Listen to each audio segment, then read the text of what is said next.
Baginda lalu bersabda, sesungguhnya orang-orang yang ada di belakang kita, iaitu yang kita tinggalkan di Madinah, pasti sentiasa bersama kita setiap kali melintasi jalan-jalan di pergunungan dan setiap kali kita melintasi lembah. Mereka iaitu tidak bersama kita sekarang ini lantaran mereka ditahan di Madinah oleh uzur. Assalamualaikum warahmatullahi wabarakatuh. Bismillahirrahmanirrahim. Innal hamdalillah nahmaduhu wa nasta'inuhu wa nastaghfiruh. Wa na'udzu billahi min shururi anfusina wa min sayyiati a'malina. May yahdihillahu fala mudilla lahu wa may yudlil fala hadiyalah. Amma ba'd. Qala Allah Ta'ala fi kitabil karim ba'da a'udzu billahi minasy syaithanir rajim.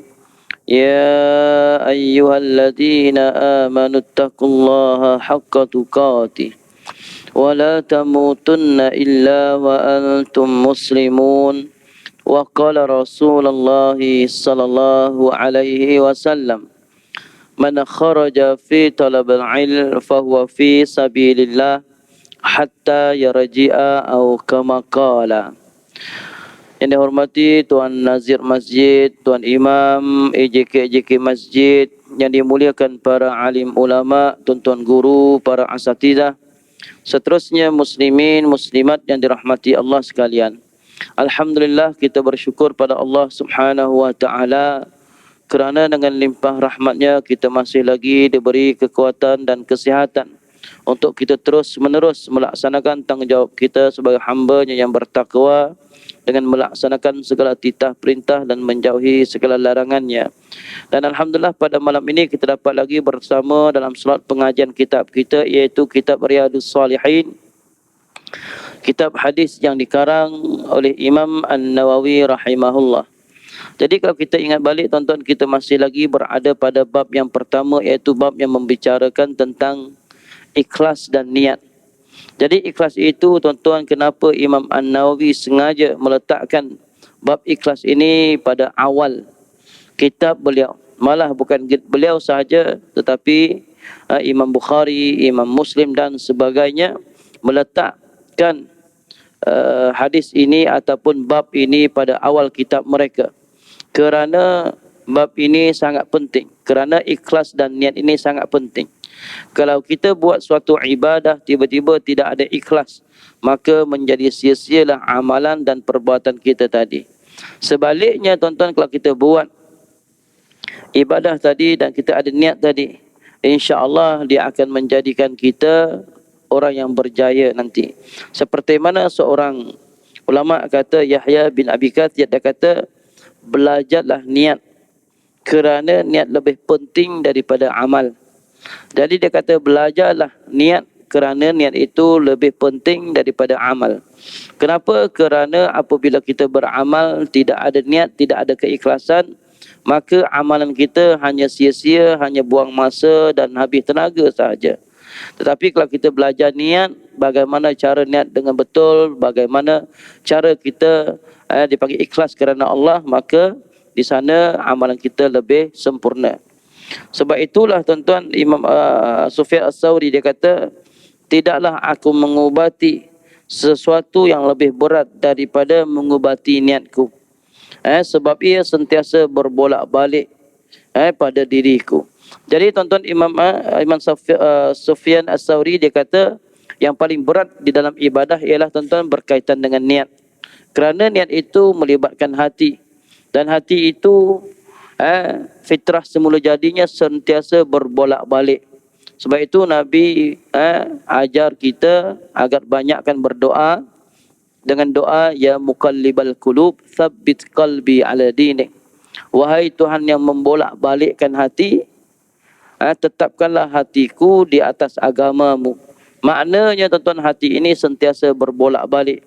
Sehingga dalam hadis lain Nabi kata hati ini berbolak-balik seumpama air yang sedang mendidih. Nak kata cepat sungguh, dia berbolak-balik. Baik, kalau kita ingat balik pada bulan lepas kita baca satu hadis masih lagi dalam bab niat ataupun ikhlas, iaitu hadis yang keempat Jadi pada malam ini kita sambung lagi hadis yang kelima daripada kitab Riyadhus Shalihin, muka surat 37 dan muka surat 37 hadis yang kelima. Wa rawahu al-Bukhari an Anas radhiyallahu anhu qala raja'na min ghazwati Tabuk ma'an Nabi sallallahu alaihi wasallam faqala inna aqwaman khalfana bil Madinah ma salakna syi'ban wala wadiyan illa wa hum ma'ana habasahumul wuzr. Al-Bukhari meriwayatkan daripada Anas radhiyallahu anhu, beliau berkata, kami pulang dari peperangan Tabuk bersama Nabi sallallahu alaihi wasallam. Baginda lalu bersabda, sesungguhnya orang-orang yang ada di belakang kita, iaitu yang kita tinggalkan di Madinah, pasti sentiasa bersama kita setiap kali melintasi jalan-jalan di pergunungan dan setiap kali kita melintasi lembah. Mereka iaitu tidak bersama kita sekarang ini lantaran mereka ditahan di Madinah oleh uzur. Ini ada kesinambungan ataupun ada kaitan dengan hadis yang kita baca pada bulan lepas. Itu hadis yang keempat. Hadis daripada empat, tuan-tuan, daripada yang keempat bulan lepas, iaitu daripada Abi Abdillah Jabir bin Abdillah Al-Ansari. Kita baca, tuan-tuan, apa dia? Dia kata, qala kunna ma'an Nabi sallallahu alaihi wasallam. Kami ini suatu hari duduk bersama Nabi. Bersama Nabi fi ghazatin, itu dalam peperangan. Jadi peperangan yang disebut kat sini ulama katalah peperangan Tabuk yang berlaku pada 9 Hijrah. Baik. Jadi semasa sahabat bersama Nabi tadi, tiba-tiba Nabi bersabda, faqala inna bil madinati la rijalan masirtum masira. Nabi kata sesungguhnya di Madinah terdapat orang-orang yang kamu tidak menempuh suatu perjalanan, wala qata'tum wadiya, dan tidak melintasi sebuah lembah, illa kanu ma'akum habasahumul mar, kecuali Nabi kata melainkan mereka bersama-sama kamu. Mereka dibatasi oleh uzur syar'i. Dalam riwayat lain disebut illa syarakakum fil ajr, kecuali mereka ini juga bersekutu bersama denganmu dalam pahala. Hadis ini adalah kaitan dia dengan hadis yang bulan lepas. Jadi bulan lepas yang saya bacakan tadi, iaitu Nabi kata, kita sekarang dalam peperangan, dalam perjalanan perang, pergi jauh, balik dan sebagainya, naik gunung, turun gunung, pergi lembah, macam-macam, tuan-tuan. Jadi nak pergi perang Tabuk ni, tuan-tuan, jauh. Daripada Madinah agak jauh. Lebih kata 600 km, tak silap saya lah. Atau 700 km. Jauh. Memang agak jauh juga. Tabuk, alhamdulillah saya pernah sampai sana. Dan di sana sebelum sampai Tabuk, betul-betul dia ada gunung pasir tinggi. Pasir ni memang tinggi, tuan-tuan, dan bersih. Kalau kita boleh guling-guling turun lagi, tuan-tuan. Jadi pakaian kita tak kotor langsung. Dan yang paling teruk lagi, kalau kita pergi musim ribut, pasir habis. Kita tak nampak jalan. Yang nampak, tuan-tuan, kabus saja seumpama yang kita berlaku di Malaysia dulu ialah jerubu. Sana bukan jerubu, tetapi dia panggil ribut pasir. Ribut pasir ni, tuan-tuan, bila datang berminggu-minggu baru nak hilang. Dia macam habuk terlalu kecil. Ini dia berlaku di Tabuk. Baik. Jadi Nabi kata, kita sekarang dalam perjalanan pergi berjihad. Orang-orang yang tak datang bersama kita, iaitu yang berada di Madinah, mereka ini kerana mereka tak datang kerana ada uzur syar'i, uzur yang dibenarkan oleh syarak. Uzur yang dibenarkan oleh syarak itu contohnya sakit, tua dan sebagainya. Nabi kata, illa kanu ma'ahum habasahumul mar. Iaitu mereka ini bersama kita dalam merebut pahala. Maknanya kalau kita jalan tadi, setiap langkah kita Allah angkat darjat kita, Allah hapuskan dosa kita, Allah beri naikkan darjat kita. Mereka juga dapat benda yang sama. Benda yang sama. Walaupun ketika ini mereka duduk di rumah, sedangkan kita dalam tempat perang. Tetapi mereka dapat. Kenapa? Kerana mereka ini sebelum mereka sakit, adat kebiasaan mereka, bila mereka sihat, mereka turut serta dalam perang. Jadi mereka yang sekarang ini duduk kat rumah ni, dulunya selalu menyertai perang. Cuma kali ini mereka terhalang oleh sakit. Baik. Dan hadis yang kelima ini lebih kurang serupa, lebih kurang sama. Cuma dia datangnya daripada Anas radhiyallahu an. Anas kata, qala raja'na min ghazwati Tabuk. Jadi kami ni bila balik daripada peperangan Tabuk ni bersama Rasulullah, lalu Nabi kata, inna aqwaman khalfana bil Madinah ma salakna syi'ban wala wadiyan illa wahum ma'ana habasahumul auzr. Nabi kata sesungguhnya orang-orang yang ada di belakang kita itu orang di Madinah. Sahabat-sahabat kita yang dulu pernah menyertai perang bersama kita, hari ini mereka tak turut serta perang kerana mereka ada uzur syar'i, uzur yang dibenarkan, sakit, tua dan sebagainya, tetapi mereka juga tetap mendapat ganjaran yang sama seperti mana kita. Dengan syarat mereka ini dah biasa ikut kita semasa mereka sihat. Jadi tuan-tuan, hadis daripada dua hadis tadi, hadis yang keempat, hadis yang kelima ini banyak kesimpulannya. Antaranya tuan-tuan, perbanyakkanlah amal ibadat kebaikan yang kita lakukan semasa kita sihat, semasa kita kaya, semasa kita ada duit. Kenapa? Bila kita sihat, kita buat ibadah. Nanti suatu hari nanti akan datang tuan-tuan, time kita pula sakit. Time kita sakit. Biasa kita sihat, kita datang ke masjid, dengar kuliah, itulah jadual harian kita. Tiba-tiba dah tua-tua ni tuan-tuan, tak lagak dah, ya Allah, macam-macam penyakit. Kita tertahan di rumah ataupun di hospital. Doktor kata, haji tak boleh keluar haji. Haji kena rehat dulu, tak boleh pergi mana-mana ni. Jadi kita rasa, ya Allah, ruginya aku tak pergi masjid. Tuan-tuan, jangan rasa rugi. Kenapa? Tuan-tuan akan tetap tulis seumpama tuan-tuan semasa sihat datang ke masjid. Pahala yang sama. Ini berpandukan kepada hadis Nabi sebut, idza maradal 'abd aw safir kutiba lahu ma kana ya'malu sahihan aw muqima. Nabi sebut dalam satu hadis, Nabi kata apabila salah seorang hamba itu dia sakit ataupun dia bermusafir, maka tetap dicatat baginya amalan seperti dia sihat dan seperti dia bermukim. Maknanya apa? Maknanya orang ini semasa dia sihat dulu dia pergi tempat-tempat baik. Contohnya pergi masjid, pergi tempat kuliah. Tetapi bila dia sakit tuan-tuan, dia tak boleh buat macam mana seperti dia sihat tadi. Jangan risau, jangan sedih. Orang ini tetap diberi ganjaran yang sama. Sama juga tuan-tuan, contoh kita alhamdulillah, kalau kita duduk kat kampung kita, kita biasa solat berjemaah, kita pergi dengan kuliah. Tiba-tiba malam tu kita terpaksa bermusafir. Contohnya kita bermusafir ke mana? Ke Kelantan ke ataupun ke luar negara. Jadi bermusafir ni tuan-tuan, jadual bukan untuk ikut kehendak kita, ikut bas yang kita naik ataupun ikut kapal terbang yang kita ambil tadi.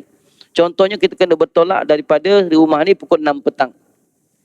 Jadi sampai kat KLIA tuan-tuan, flight kita dalam pukul 7 ataupun dalam pukul 8 tuan-tuan. Jadi kita dah solat jamak kat situ dah. Bila jamak tuan-tuan kita tak masuk masjid, tak? Ataupun kita solat di surau saja. Jadi kita rasa ruginya dah. Tuan-tuan jangan rasa rugi. Kenapa? Tuan-tuan akan dicatat seperti mana tuan-tuan seperti berada di kampung kita tadi. Itu mukim, orang yang bermukim. Jadi kesimpulan yang pertama tadi tuan-tuan, bila kita diberi kekuatan kesihatan, perbanyakkan beramal. Kenapa? Bila datangnya time kita sakit tuan-tuan, kita tak menyesal nanti. Kenapa tak menyesal? Kerana ibadat kita, ganjaran kita diberi seperti mana biasa yang kita buat. Sebaliknya tuan-tuan, semasa sihat dia tak buat pun amal, dia tak pernah datang pun ke masjid, dia tak datang ke masjid, kuliah pun tak pernah dengar tuan-tuan. Tiba-tiba dia terlantar di hospital. Masa terlantar di hospital dia baru menyesal tuan-tuan. Alangkah ruginya ya Allah. Kalau aku sihat ya Allah, aku nak pergi masjid macam kawan aku tunjuk tadi. Kawan dia tunjuk dalam grup. Alhamdulillah malam ni kuliah sekian-sekian. Alhamdulillah hari ni kita sambut sekian-sekian. Duduk kat masjid dia tengok, ya Allah, kalau aku sihat ya Allah, aku nak pergi tuan-tuan. Ketika itu dia dapat pahala juga. Tetapi pahala hanya sebatas niatnya saja. Bukan seperti mana pahala seperti dia pergi tadi, tak. Dia ada niat tadi, nak pergi masjid, kalau aku sihat ya Allah. Tuan-tuan, Allah bagi dia pahala niat sahaja. Bukan seperti orang yang masa dia sihat dia pergi balik tuan-tuan. Bukan, tak sama. Baik. Yang kedua tuan-tuan, ulama kata lagi, kalau kita ada harta yang lebih, perbanyakkan sedekah. Sebab kita tak tahu tuan-tuan, adakah kita kaya selama-lamanya ataupun Allah uji kita dengan dipanggil kemiskinan. Berapa ramai hari ini dulunya kaya, hari ini dah tak berduit. Kalau dulu dia bersedekah tuan-tuan, alhamdulillah tuan-tuan, contohlah masa dia kaya tuan-tuan, setiap hari Jumaat dia datang ke masjid, dia letak selonggok duit dia tak, contoh. Itulah rutin hariannya. Ataupun tuan-tuan, setiap kali datang subuh tuan-tuan, dia pastikan letak duitnya dalam tabung masjid. Itu dia mewajibkan dirinya untuk bersedekah. Tiba-tiba sejak PKP ni projek pun tak ada, syarikat pun tak apa nak hidup. Tuan-tuan dia tak berduit dah. Jadi tuan-tuan, adakah orang ni tak dapat pahala? Dia tetap mendapat pahala seperti mana yang biasa dibuat. Itu setiap pagi dia sedekah. Hari Jumaat dia sedekah. Jumpa orang miskin dia sedekah. Kali ni tak sedekah pun tuan-tuan dia dapat pahala. Kenapa? Sebab dicatat seperti mana dia sihat dahulu. Tapi kalau kita dulu kaya dan kita kedekut tak pernah bagi apa benda, bila Allah tarik balik segala nikmat kita baru, ya Allah, kalau aku kaya balik, ya Allah, aku nak sedekah pada masjid ni, ya Allah, aku nak bagi orang ni, ya Allah. Tuan-tuan, kita hanya dapat pahala juga, tetapi dapat pahala hanya sebatas niat saja, bukan kelakuan. Baik, berbalik kepada hadis kesimpulan tadi, iaitu yang kedua tadi. Baik, dan begitu juga tuan-tuan, ada satu hadis lain. Ada satu hadis lain, Nabi sebut dalam satu hadis, apabila didatangi oleh fuqara minas sahabah, orang-orang miskin di kalangan para sahabat, mereka datang jumpa Nabi tuan-tuan. Mereka kata apa tuan-tuan? Ya Rasulullah, wahai Rasulullah, sabaqana ahlud duthur wal ujur. Sabaqana ahlud duthur bil ujur wan na'im al mukim. Sahabat yang fakir ni datang mengadu kepada Rasulullah, ya Rasulullah, kami ni rasa tertinggal ya Rasulullah. Nabi kata, tertinggal apanya? Yalah, kami tertinggal dengan orang-orang kaya. Orang kaya di kalangan kami ni bagus. Bila kami solat, dia orang pun solat. Maknanya bila kami buat ibadat, dia orang pun dapat buat. Kami puasa, dia orang puasa. Kami solat sunat, dia orang solat sunat. Tapi satu amalan mereka yang mereka buat, kami tak dapat buat. Iaitu dengan harta tadi. Tak. Kami solat, mereka juga solat. Kami puasa, mereka solat, puasa. Tapi satu ibadat mereka yang kami tak dapat mampu nak buat, itu duit. Mereka sedekah, kami tak ada duit nak sedekah. Jadi mereka dapat pahala lebih daripada kami lah, ya Rasulullah. Alah tuan-tuan. Akhir sekali tuan-tuan, Nabi kata, faqala Nabi SAW. Nabi kata, nak tak aku ajar? Ala ukhbirukum bisyai. Nak tak aku ajar kamu suatu amalan, satu perbuatan. Iza fa'altumuhu adraktum man sabaqakum walam yudrikum ahadan illa man amila mithla ma amiltum. Nabi kata, nak tak aku ajak satu amalan, bila kamu buat ni tak ada seorang pun boleh menandingi amalan kamu. Nak kata, ni lagi hebat.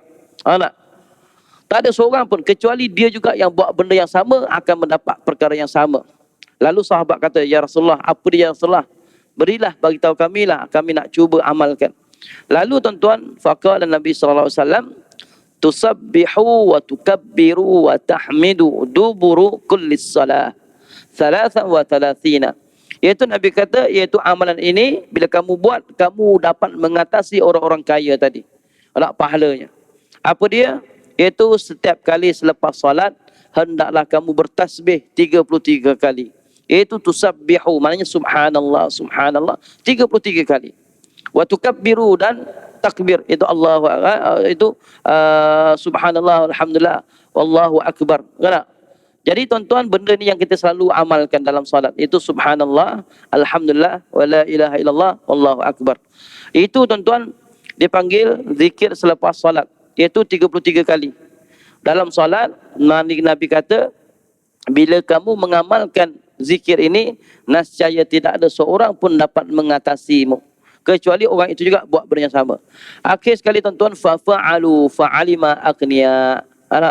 Lalu mereka pun balik senyum tuan-tuan. Mereka kata, alhamdulillah, tak ada harta pun tak apa, tetapi pahala tetap dapat besar juga. Itu dengan berzikir yang Nabi ajar tadi. Begitulah tuan-tuan mereka amalkan. Tiba-tiba tuan-tuan, tak lama kemudian, orang kaya ini dapat tahu juga amalan mereka dan mereka juga buat. Tuan-tuan, zaman sahabat ni mereka selalu wasari'u. Mereka sentiasa berlumba-lumba dalam melakukan kebaikan. Mu sedekah 100, aku 1000 tuan-tuan. Nak kata ni orang-orang dulu. Berlumba dalam mencari redha Allah. Jadi bila orang fakir ni balik mengamalkan hadis tadi tuan-tuan, orang kaya pun dapat tahu tuan-tuan. Lalu mereka mengamalkan juga benda yang sama. Lalu mereka datang balik. Faja'al fuqara ila Rasulullah. Faja'al fuqara ila Rasulillah sallallahu alaihi wasallam. Lalu mereka datang balik orang-orang fakir. Wa qalu ya Rasulullah. Lalu mereka mengadu pada Nabi lagi, ya Rasulullah, habislah kami. Sami'a ikhwanina ahlal amwal bima fa'alna fa fa'alu mithlahu. Habislah ya Rasulullah. Yang kamu ajar kami hari itu, orang kaya ni pun dapat tahu dan dia beramal dengan apa yang mereka tahu tadi. seperti mana kami amalkan. Nak tuan-tuan, nak kata apa? Ni lah tuan-tuan, Nabi sebut apa? Faqala Nabi sallallahu alaihi wasallam, "Dzalika fadlullah yu'tihi may yasha." Nabi kata, demikian itulah, Nabi kata, yang demikian itu kelebihan yang Allah berikan kepada siapa yang dikehendaki. Maknanya kamu kena redha. Ni takdir kita. Itu kita kena kembali balik kepada rukun iman yang keenam. Beriman dengan qada dan qadar.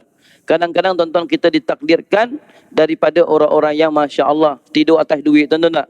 Ada tuan-tuan kita ditakdirkan lahir-lahir daripada ibu bapa yang cukup-cukup makan saja. Kita kena redha. Itu semuanya bukan kehendak kita.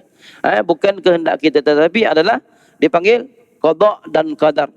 Jadi tuan-tuan, orang beriman, dia beriman dengan benda ini pun dapat pahala. Seperti mana dalam hadis yang akan kita jumpa Nabi sebut, Nabi kata ajaban li amril mu'min. Luar biasa urusan orang mukmin itu. Nabi kata luar biasa. Nabi nak puji tuan-tuan. Hebat sungguh orang mukmin ini. Kenapa? Setiap urusan yang berlaku dalam kehidupannya pasti akan membawa kebaikan kepadanya. Dan Nabi sebut lagi, benda ini tak akan terjadi kecuali hanya berlaku kepada orang mukmin saja. Nabi sebut kenapa? Setiap perkara yang berlaku dalam kehidupan ini akan membawa kebaikan kepada orang mukmin sahaja. Tuan-tuan, kita tahu bahawa dalam dunia ini tak semestinya sentiasa cerah. Hari ini kita gembira senyum elok. Esok tuan-tuan, tak semestinya kita masih lagi senyum, menangis pula. Hari ini kita nampak kawan kita menangis, tuan-tuan, teresak-esak. Esok pula jadi menangis, tawa, tuan-tuan. Sebab dunia ini tuan-tuan sentiasa berubah. Tak sama. Kadang-kadang hari ini kita dalam kesusahan. Esok Alhamdulillah Allah membuka peluang rezeki pada kita, kita jadi orang senang.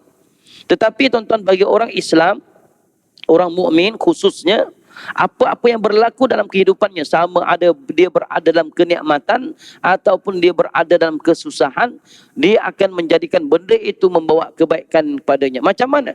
Iaitu apabila Allah bagi dia nikmat, apabila Allah bagi dia perkara-perkara yang menyebabkan dia suka, tuan-tuan. Tuan-tuan, dia menjadi hamba yang bersyukur. Bersyukur maknanya dia tidak lupa daratan. Dia tak sombong, dia tak takabur. Maka Nabi kata fa khairullah. Maka benda itu baik baginya. Maknanya dapat pahala. Sebab itu Allah sebut la in syakartum la azidannakum. Sekiranya kamu bersyukur, nescaya aku akan tambahkan lagi nikmat kamu, nikmat aku kepada kamu. Ni maknanya dia berada dalam kenikmatan dan dia tak lupa diri, tuan-tuan. Maka orang ini Masya Allah dia dapat pahala. Baik. Ataupun Nabi kata kalau Allah ujinya dalam kesusahan, kepayahan, kesulitan, dia buat apa, tuan-tuan? Fasbir, maka dia sabar, tuan-tuan. Iaitu fa khairullah, maka baik baginya. Maknanya tuan-tuan, dia uji macam-macam. Sebab itu tuan-tuan, kalau kita jumpa orang yang penuh dengan ujian, tuan-tuan, kita dengar, tuan-tuan, Allahu Akbar. Kita rasa, ya Allah, rupanya ujian kita terlalu sedikit. Sebab itu macam saya pernah jumpa mu'allaf, saudara baru, tuan-tuan. Banyak kali saya cerita dalam masjid-masjid. Saya dulu beberapa kali dijemput ceramah, berkongsi ilmu bersama dengan saudara baru. Ada yang baru masuk Islam setahun, ada yang 3 bulan, ada yang 3 tahun, ada yang dah 6 tahun, tuan-tuan. Mereka datang, Alhamdulillah, bagi ceramah. Lepas ceramah kita ada makan-makan dekat majlis agama. Jadi bila lepas makan tanyalah, saya jumpa seorang uncle, tanya, "Uncle, apa khabar?" "Alhamdulillah, sihat." Macam itulah. Saya tanya, "Macam mana? Okey tak uncle sejak masuk Islam?" Dia kata, "Allah ujinya cukup besar." Saya pun dengar lah. Kenapa? "Ialah Ustaz, dulu saya ada mak ayah, saya ada keluarga, isteri saya sayang, anak-anak yang saya sayang, ada sahabat, ada jiran. Tapi bila saya masuk Islam, semua benda itu sekelip mata tiba-tiba tak ada. Mak ayah saya halau saya, malah ugut nak bunuh saya." Tuan-tuan, ni mak ayah sendiri. Dah tahu anak dia tukar agama, habis. Bini saya minta cerai, anak-anak saya ugut saya pula nak bunuh. Allah, tuan-tuan. Jadi saya tanya, "Macam mana uncle ketika itu?" "Alhamdulillah Ustaz, walaupun ramai saudara mara, jiran, isteri, ibu semua tak ada, tapi saya masih ada Allah." Tuan-tuan, Allahu Akbar. Kita pula rasa sepatutnya Pak Cik ni tazkirah kat saya, tuan-tuan, tak? Pak Cik ni sepatutnya bagi tazkirah kat saya. Ialah kawan Melayu masih belum ada, kawan orang Islam tak ada lagi. Tuan-tuan, tiba-tiba sekelip mata dia kata tak ada. Tak ada. Kenalan semua marah dia. Lebih-lebih ibu bapa tuan-tuan, siapa tak sayang ibu tuan-tuan? Sejahat seburuk mana pun dia tetap mak ayah kita pernah jaga kita. Ni halau saya ustaz. Tapi saya tanya macam mana? Alhamdulillah ustaz, saya masih ada Allah, tuan-tuan. Allahu Akbar. Ni nak kata bila kita dengar ujian daripada mereka tuan-tuan luar biasa. Sebab itu tuan-tuan, bagi orang beriman, apa-apa yang berlaku dalam kehidupannya membawa kebaikan kepadanya. Baik. Jadi tuan-tuan, apabila sahabat ni datang banyak, ya Rasulullah, habislah orang kaya ni, dia dah tahu dah apa yang kami amalkan, dia cuba amalkan. Lalu Nabi kata, zalika fadlullah yu'tihi may yasha. Demikianlah Allah beri kepada siapa yang dikehendaki kelebihan tadi. Mai. Jadi nak cerita tuan-tuan, semua itu kita kena percaya dan yakin bahawa qada dan qadar kita. Yang penting kita beramal dengan apa yang Nabi ajarkan kepada kita. Baik. Kesimpulan yang terakhir daripada hadis ini tuan-tuan, kesimpulan daripada hadis ini antara lain yang ketiga ialah iaitu galakkan kita berjihad. Berjihad ini tidak semestinya kita keluar pergi bawa parang, bawa samurai, tidak. Tetapi ulama kata paling-paling kurang kita ada niat tuan-tuan, niat. Dalam hadis lain nanti kita akan jumpa, siapa yang niat nak mati syahid, Nabi kata dengan penuh keikhlasan kerana Allah, nescaya Allah akan tunaikan hajat niat dia tadi. Walaupun ketika itu dia mati, ketika dia tidur di atas tilam dia, atas katilnya, dia anggap sebagai mati syahid. Ini tertakluk kepada niat yang tadi. Sebab itu perbanyakkan kita niat melakukan kebaikan. Sebab apa tuan-tuan? Setiap amalan baik itu bermula daripada cetusan lintasan niat kita yang baik tadi. Kalau niat pun tak ada tuan-tuan, agak-agak kita nak buat baik bila tu? Tak? Macam kita lah tuan-tuan. Sebelum kita datang ke masjid ni dulu tuan-tuan, kita jarang-jarang. Tapi kita dah niat dah, aku nak berubah dah. Kalau umur aku macam ni, aku nak berubah. Alhamdulillah tuan-tuan, niat yang kita dah niat lama tuan-tuan, hari ni terjadi sungguh. Dulu tak pernah bangun qiyamul lail tuan-tuan. Dulu ada niat juga, ustaz tu ceramah sekian-sekian, kelebihan qiyamul lail sekian-sekian. Kita niat juga tapi tak bangun-bangun. Alhamdulillah setelah lama niat, hari ini kita dah senang mula nak bangun ke tahajud dan qiyamul lail. Masya Allah. Jadi tuan-tuan, suatu perkara itu bermula daripada lintasan niat dan kehendak kita. Tapi kalau niat baik pun kita tak pernah niat tuan-tuan, agak-agak benda lain lagi besar, mungkin kita tak akan buat. Itu antara kesimpulan yang terakhir. Baik, kita teruskan kepada hadis yang ke-6 tuan-tuan. Hadis ini masih lagi berada di dalam bab ikhlas dan niat. Baik. Hadis yang ke-6, wa an Abi Yazid ma'an ibni Yazid ibni al-Akhnas radhiyallahu anhum wa huwa wa abuhu wa jadduhu sahabiyuna. Qala kana Abi Yazid akhraja dananir yatasaddaqu biha fawada'aha inda rajulin fil masjid faji'tu fa akhadtuha fa ataituhu biha faqala wallahi ma iyyaka aradtu faqasamtuhu ila Rasulillah sallallahu alaihi wasallam faqala laka ma nawaita ya Yazid walaka ma akhasta ya Ma'an. Rawahul Bukhari. Daripada Abu Yazid Ma'an ibnu Yazid ibnu al-Akhnas radhiyallahu anhu. Beliau ayah dan datuknya adalah sahabat. Beliau berkata, ayah saya Yazid pernah mengeluarkan beberapa keping wang dinar untuk disedekahkan. Beliau menyerahkannya kepada seseorang yang sedang berada di dalam masjid. Kemudian saya mengambilnya dan saya membawanya kembali kepada ayah saya. Melihat itu ayah saya berkata, demi Allah, bukan kamu yang saya inginkan. Saya segera mengadukan perkara ini kepada Rasulullah sallallahu alaihi wasallam dan baginda bersabda, bagimu apa yang telah engkau niatkan wahai Yazid dan bagimu adalah yang telah engkau ambil wahai Ma'an. Hadis ini adalah hadis sahih yang diriwayatkan oleh Imam Bukhari. Cuma tuan-tuan yang mengagumkan kita pada malam ini, hadis ini tuan-tuan disebut Yazid, itu Abi Yazid Ma'an ibni Yazid ibni Akhnas. Dia kata tuan-tuan apa dia, wa huwa wa abuhu wa jadduhu sahibiyu. Tuan-tuan, Masya Allah, kita jumpa hari ini pelik sikit. Dia, ayah dia, atuk dia tuan-tuan merupakan sahabat Nabi SAW. Tuan-tuan, bukan senang nak cari 3 generasi ini sahabat Nabi. Dia, ayah dia dan atuk dia adalah sahabat Nabi. Apa maksud sahabat? Sahabat ni tuan-tuan bukan sahabat macam kita sahabat dengan kawan kita, tidak. Sahabah bermakna orang yang sempat bertemu Nabi, beriman dengan Nabi dan dia meninggal dalam keadaan dia beriman tuan-tuan, ini orang dipanggil sahabah. Kalau hanya setakat bertemu Nabi tetapi tak beriman kepada Nabi, tuan-tuan, dia tak jadi sahabat. Walaupun dia berkawan dengan Nabi sejak kecil lagi, dia tak panggil sahabat. Anak, kita tak pernah lagi dengar ustaz-ustazah panggil Abu Jahal sahabat Nabi. Ada, tuan-tuan? Anak, Abu Lahab sahabat Nabi, tuan-tuan? Tak ada. Jadi nak jadi sahabat tadi, tuan-tuan, ada 3 syarat utama. 3 syarat. Pertama, bertemu dengan Nabi sendiri. Bertemu dengan mata. Kedua, beriman dengan apa yang Nabi sampaikan. Dan dia meninggal dalam keadaan dia Islam, beriman. Orang ini baru sahabat. Tapi tuan-tuan, kalau dia hidup sezaman Nabi, dia lahir zaman Nabi pun dah ada dah. Cuma dia tidak ada rezeki bertemu dengan Nabi, tuan-tuan. Dan ketika itu dah Islam, dia tak dianggap sebagai sahabat lagi. Maknanya, tuan-tuan, 3 beranak ini bertemu dengan Nabi, bertemu dengan Nabi, beriman dengan Nabi, dan mereka meninggal dalam keadaan Islam, maka orang ini sahabat. Maknanya anak dia Ma'an, ayah dia Yazid, atuknya Al-Aqnas pun sahabat Nabi SAW. Sebab itu dalam hadis ini disebut wa huwa wa abuhu wa jadduhu sahibiyuna. Itu mereka ini sahabat Nabi SAW. Baik, ceritanya, tuan-tuan, apa dia?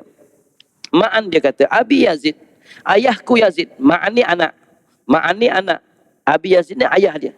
Abi Yazid ayah dia Yazid. Ma'an dia kata, ayah aku mengeluarkan dia sedekah, tuan-tuan, dananiyat, itu wang dinar, beberapa dinar. Dinar, tuan-tuan, emas, tuan-tuan. 1 dinar tu berapa ratus kita lah. Mahal. Ini wang, dipanggil wang emas. Dan emas ni, tuan-tuan, sepatutnya mata, dia panggil mata duit kita pakai wang dinar zaman dulu. Kertas ni baru kemudian. Kertas ni, sebab itu, tuan-tuan, zaman Gaddafi dulu. Muammar Gaddafi. Presiden Libya, tuan-tuan, Muammar Gaddafi. Dialah antara satu-satunya orang Islam memperjuangkan dipanggil perbelanjaan menggunakan wang dinar emas. Tetapi orang Eropah dia tak suka. Sebab mereka ni menggunakan dolar lah.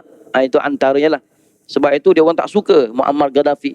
Sebab bila pakai emas, tuan-tuan, dia ada nilai. Sebab wang kertas ni, tuan-tuan, kita pakai kertas hari ni. Boleh tak, tuan-tuan, yang duit RM1 kita shilling yang warna emas tu? Hari ni kalau kita pergi beli dekat kedai, tuan-tuan, tak berfungsi, tak ada makna lagi. Begitulah wang kertas yang dulu, kalau dulu Arab Saudi dia pernah mengeluarkan wang 1 keping RM1,000, tuan-tuan. 1 keping RM1,000 dulu pernah ada. Cuma sekarang wallahu alam ada lagi tak. Tapi kalau benda itu dibatalkan, tak ada fungsi, kita simpan dekat rumah kita 5 almari, contoh tak. Ya, pergi belanja, tuan-tuan, pergi belanja. Tak ada makna, tuan-tuan. Tetapi emas, tuan-tuan, walaupun kita simpan berapa puluh tahun, tuan-tuan, nilainya tetap sama. Sebab itu dulu kita belanja duit wang dinar. Baik. Jadi Ma'an dia kata, ayahku ni nak sedekah beberapa dinar. Dan dia pergi mana? Dia pergi masjid, jumpa orang, diwakilkan kepada seorang lelaki yang kat masjid.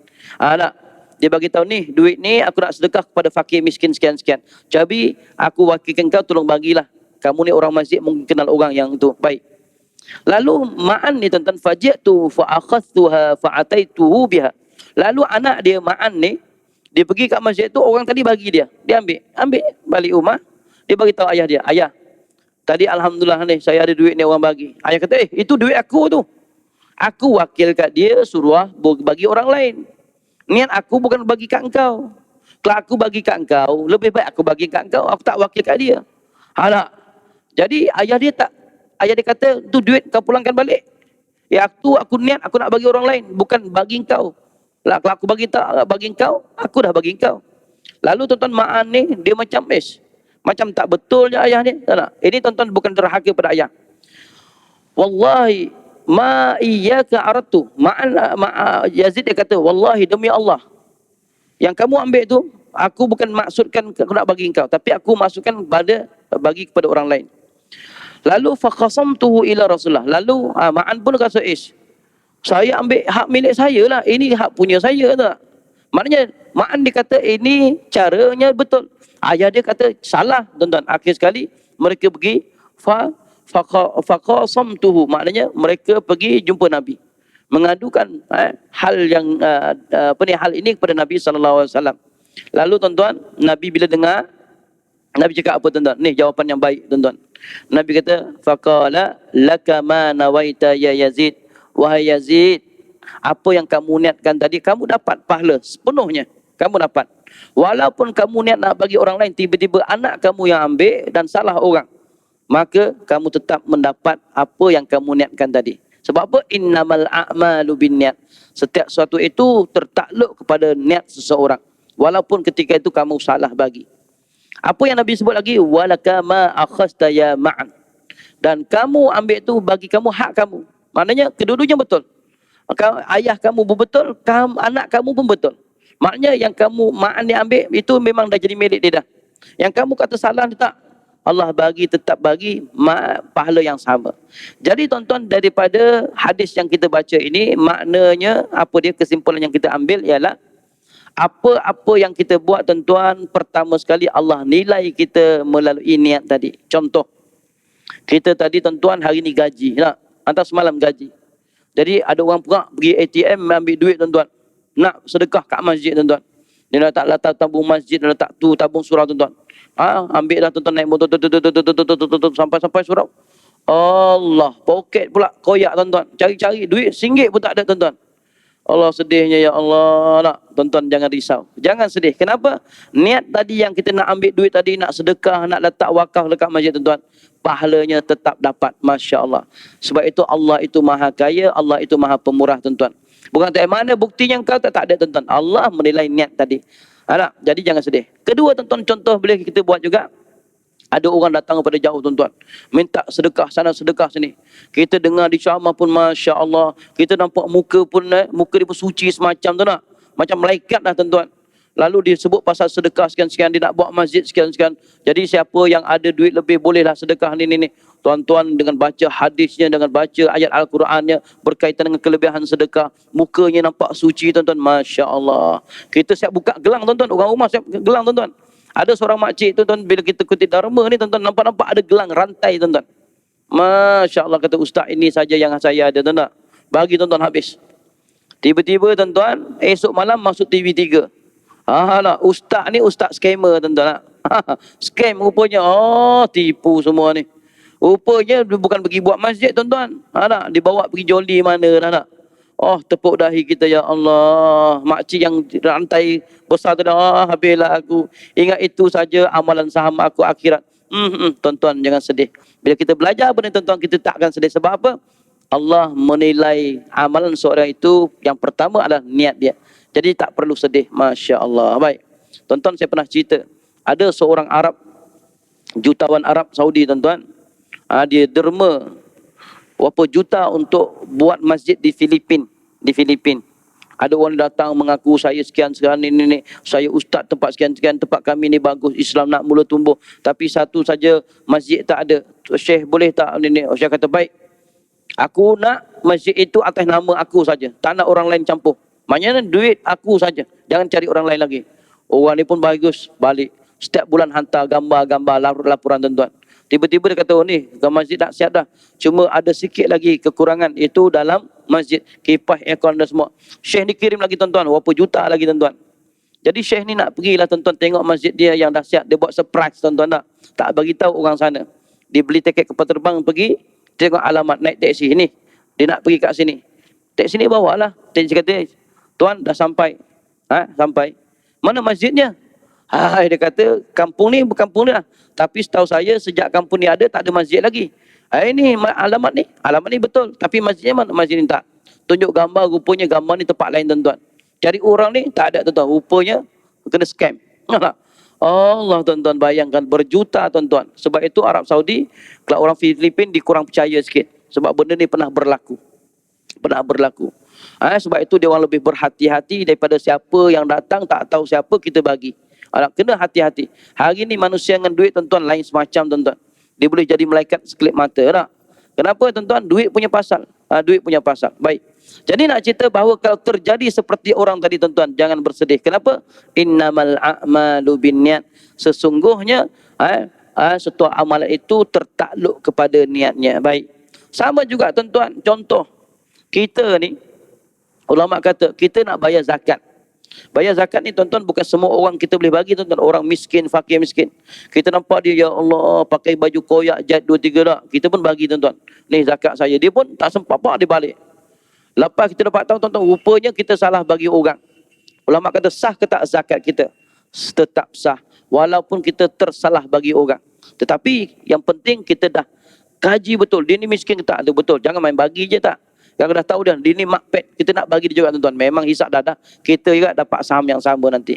Jadi pastikan bahawa niat kita bertepatan dengan perbuatan kita. Jadi loceng pun berbunyi tuan-tuan, saya rasa setakat ini saja. Apa yang baik itu datangnya daripada Allah Subhanahu Wa Taala, yang lemah dan kurang itu datangnya dari kelemahan diri saya sendiri. Wabillahi taufiq wal hidayah. Wassalamualaikum warahmatullahi wabarakatuh.